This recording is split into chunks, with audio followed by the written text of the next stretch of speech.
the way, you're listening to Psycho and Sparks today on comicalradio.com. Is that a top of the hour idea? No. Well, you don't have to do those on this. But I just want to remind it. We're sitting here with our friend Jeff Ryan, who's visiting the show. And I'm actually, all those years in broadcast school at Emerson, I figured I should try and do something. But to go back to that, Mark, you had a unique perspective. Even though Jeff and I both lived here, you lived on, what was it, Duane Street at the time, which is very close to the Trade Center. But I also was on the 43rd floor, so right. I was above all the buildings in front of me. I had a clear shot. Well, and just unfortunately, Mark's apartment at that time, in his living room, the view of the World Trade Center was so breathtakingly beautiful. I mean, we would sit up there and just look at it, and you almost felt like you could touch it. It was so close. And then as that, you were working at Fox News, and you got thrown into being on TV that day and reporting, and then you were not even allowed in your building for a while. They had to put you in a hotel. But you were right down in it with a camera, and I remember, the one thing I remember is at that time we both had press passes, and the Saturday after it happened, I came down and met you down there, and we were really close because we had press credentials, and seeing the pictures that were burnt and pieces of paper with the World Trade Center address, and it was a wild thing. But you were in the middle of that for a long time.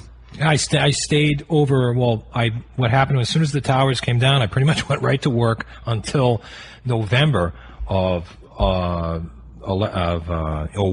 when I was on the pool camera. The first 2 weeks we were setting up different shots all around the Ground Zero area, and then finally about 2 weeks after, Fox established a camera location on Broadway. It was 120 Broadway, I think the name of the building was. We were way up the top, and it was me and four guys were the pool camera for all the networks.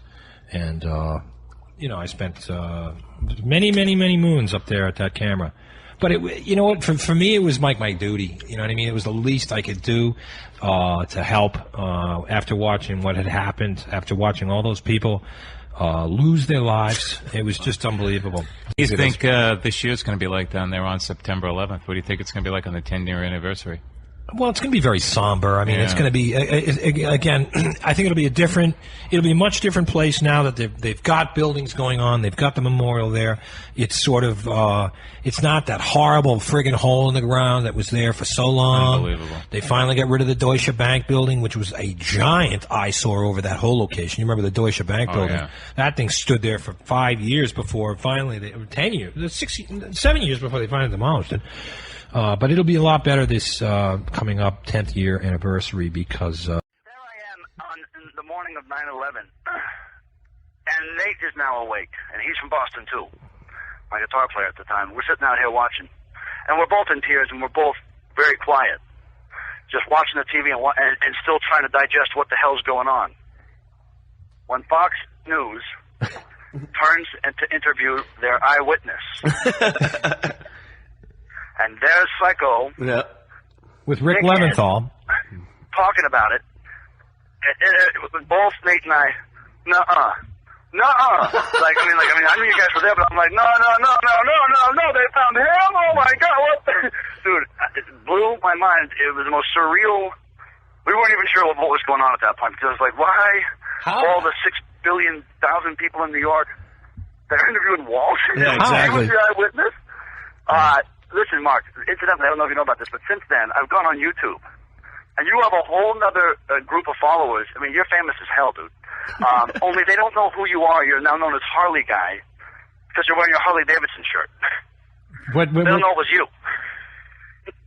What, that day? Dude, there's an entire conspiracy theory and a whole list of crap concerning you. Who is this man? Who is this guy? All on YouTube. Look up Harley Guy, you prick. It's you.